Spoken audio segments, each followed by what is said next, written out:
Hey guys, it is Sunday night, and I wanted to show you some behind the scenes time lapse, but also just talk about my drawing process of this image, which is my favorite image. I think it's my favorite image of the book. I don't know. I love them all, but the sketching process is a long process. Here, I'm just working through how I want the character, and that this is the Skyler character meets a bird named Daddia and a magical bird named Daddia. So immediately the bird that popped in my head was the harpy eagle, because they're just so majestic and like so magical, and they look like something that's just otherworldly. They just have that natural look about them. And of course, I was inspired by Buckbeak, Harry Potter. I think that's sort of inspired by a harpy eagle as well. They just look really, really cool. So that was the bird that I had in mind, and I just wanted to make it really, really massive and really sort of not necessarily menacing, but just to really show how small Skyler is in this, in this situation. And and I wanted this to be a spread. So basically, when I work on illustrations for children's books, I work in 3000 by 3000 pixels, 300 dpi, and to do a spread, I just double the width. So this one is 6000 pixels by 3000 pixels. And I just am sure to leave some space in the middle, so whoever is doing the book designing can sort of have some space to work it out, so you can clearly see both characters, no matter where the split is. So there's plenty of room in the middle for the spine of the book. And here I'm just working out different styles, different looks for Daddia. Just sort of feeling it out and just trying to make it sort of fantastical. Is that a word? Yeah, fantastical. But this is the fun part, just finding this character and finding, their relationship to where I don't want her to be super frightened of Daddia, but also, I don't know, I just love the juxtaposition of, this huge bird with glowing eyes, and then young Skyler here. And here I'm not quite happy with her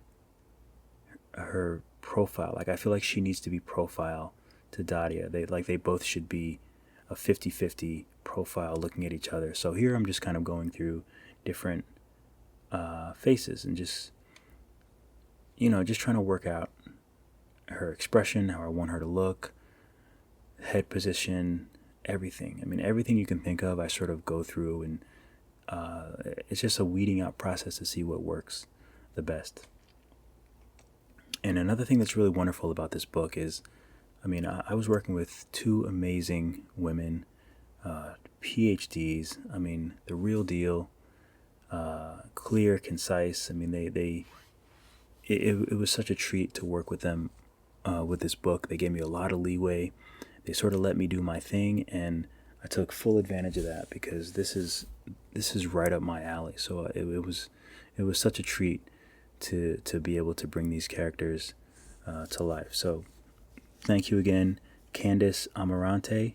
I'm not exactly sure, and I've actually watched both of their videos to try to see how the correct way to say their names on YouTube, and they don't have their names, and we haven't actually talked on the phone. We did all our communication with email, which is how I love it, because I have a record of everything, so I can look back and make sure that I'm getting details right. It's a lot easier to be able to reference an email rather than listening to people on the phone sort of riff and then take notes and be also trying to process everything. So that was actually really, really cool that I was able to just have all the information in email and but most of the way I was just able to just, you know, really go, just take these characters as far as I could take them. And of course, Argery Tsimiskalis,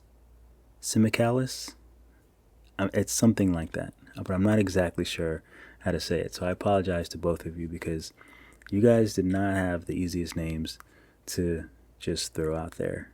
So I did try. I did practice a few times before I started recording this. So I apologize if I got them really wrong. But I will include your names written, that way everyone can look you up and see what you're doing and the great things that you have done and that you are doing. And it's really, you know, it's really something to, you know, to work with people and to come up with something together that just really works and flows and meshes. So here I'm really happy. I love her position. I love her hands. I love what this conveys.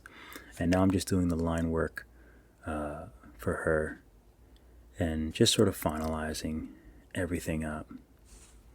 And it's interesting because at this point, I still don't exactly know how everything is going to work out. Like, I have an idea in my head, but one of the most important things that I do is I just let the artwork become, you know, what it's going to be. You know, I let it take on a life of its own, and I just kind of get in this autopilot. And that's another reason why when I work, I like to get all the information and then I just like to go. You know, it's kind of hard for me to sort of stop and go. Like, I like to just get the story, figure out the characters and what I want to do with them, and then just let me loose. And that's when I do my best work, because I just won't settle for anything that's not amazing. I mean, you can't always do things that are amazing, but it's really fun when you do have the opportunity to. Here I'm just masking the, not really masking. I always do this color block. I just fill everything in that I need to color, and then I do everything on separate layers. That way I can just go and recolor each layer, and then I can add shadows to that particular layer. You know, like a hair layer, a skin layer, you know, a layer for this. I already said skin. Layer for the boots. Different things like that. With him, it's a little bit harder. I kind of just had to go in layers and then merge as I was going along, because the canvas is so big that I only had 25 layers to work with. So I might have actually done some work in a different canvas and then brought him over.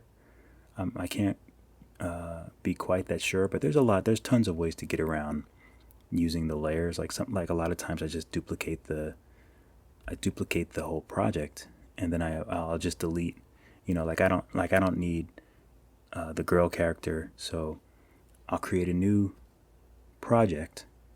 I'll just duplicate it and delete all the layers with her, delete everything with her, and just work on the bird. And then I'll just merge it enough to where I need it, you know, or finish the whole thing completely and then bring it over to the previous canvas. Things like that. And I could do the same thing with her, work on her on a different project until she's completed, and then just bring those elements back over. There's tons of different ways to do that, but yeah, I was gonna make some interesting thing like on his head. Some of those hawks that people have, where they kind of have that big glove and they kind of send them out. I feel like I've seen somewhere where they have interesting things on their head, like they have like a little horn sort of amulet, or, you know, different interesting things like that. So I was just kind of exploring that with Daddia, because it would kind of be it's kind of be cool. Like,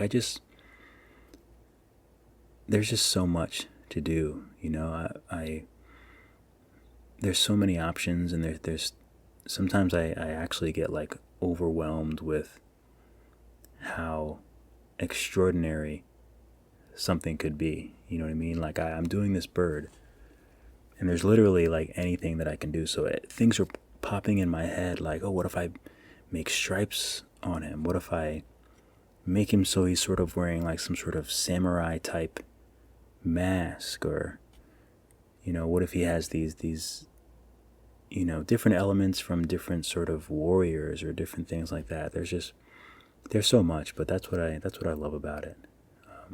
I just have to be careful that it doesn't keep me from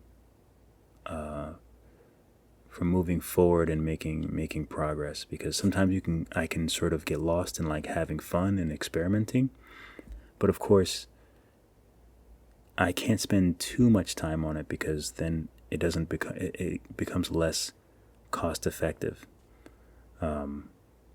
Whereas this, I might have spent a few nights, or maybe even more. I'm not even sure how long it took, because I sort of did a lot of things at once. Oh, here's how I made the shapes for the trees and everything, and then I just duplicated them and I sort of spread them around. And here I'm starting to play with colors and starting to have the bright light emitting from his eyes. So in order to do that, you really have to darken the environment so you can see where the light is hitting whatever the object is. So that's the only thing that a glow is. I mean, it's the atmosphere around, and it's also what the light is hitting, that kind of gives it that glow effect. I forgot what I was talking about right before that, but apparently there's just too much. I was kind of afraid that this was going to be too short and I wouldn't really have much to talk about, but clearly I have plenty to talk about. I really like doing a lot of the noise, like an atmosphere. When I'm making glowing objects and things like that. It's unfortunate. I mean, this is from the iPad, so it's not as clear as it should be, but I mean, it's clear enough. But it does show a little bit of distortion, because for some reason, I think because of the size the size of the canvas, the video is a little bit smaller than it usually is. I think it's just because it's so wide. But luckily it's clear enough but I can't wait to actually see it in person, and especially as a spread. I'm super excited about that.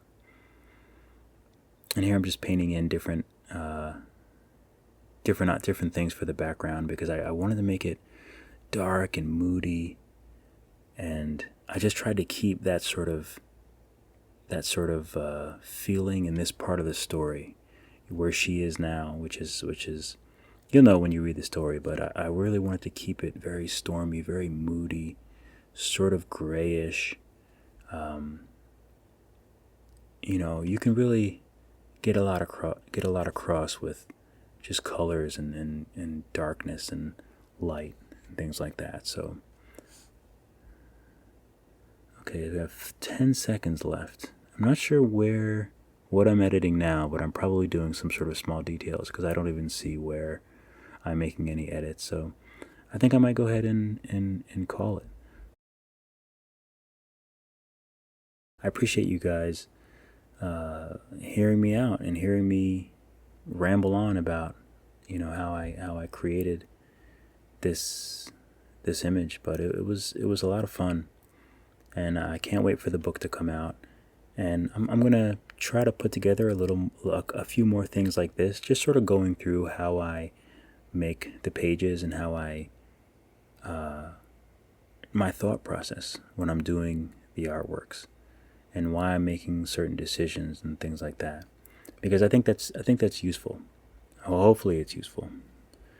But anyway, guys, thanks for stopping by and checking out the page. And thanks again to Candace and Argery. This has been a great process, and I really love working on the process, and especially this image. And I'm going to be making a few more extras, behind the scenes, things like that, as they come out. Obviously the book isn't available yet, so I don't want to, so I can't release too much, because we have to sort of keep it under wraps until we get to certain stages of promo and things like that. But yeah, as always, keep drawing, and I'll see you in the next video.